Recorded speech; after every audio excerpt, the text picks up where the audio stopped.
আজ রাতে জঙ্গলে এক ভয়ঙ্কর twist, the hunter becomes the prey. গভীর রাতে জঙ্গল একদম চুপচাপ, এভরিথিং ফিল স্টিল। একটা ব্ল্যাক প্যান্থার ধীরে ধীরে সামনে এগোচ্ছে। He is focused, hunting for food. তার চোখ শুধু সামনে, বাট হি ডাজন্ট নো কেউ তাকে ফলো করছে।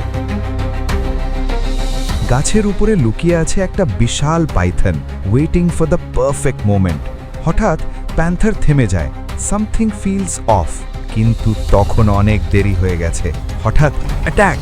পাইথন ঝাঁপিয়ে পড়ে আর এক সেকেন্ডেই তাকে জড়িয়ে ফেলে। টাইটার! প্যান্থারের শ্বাস বন্ধ হয়ে আসছে।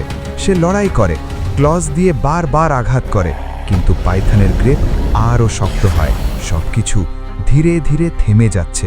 প্যান্থার নড়াচড়া বন্ধ করে দেয়। Is it over? না, শেষ মুহূর্তে লাস্ট শক্তি দিয়ে সে পাইথনের চোখে আঘাত করে। পাইথন লুজেন হয়ে যায়, আর সেই সুযোগে প্যান্থার অন্ধকারে মিলিয়ে যায়। এমন অ্যাপিক জঙ্গল ব্যাটলস মিস না করতে ফলো এবং সাবস্ক্রাইব করো, কারণ নেক্সট স্টোরি আরও ইন্টেন্স হতে যাচ্ছে।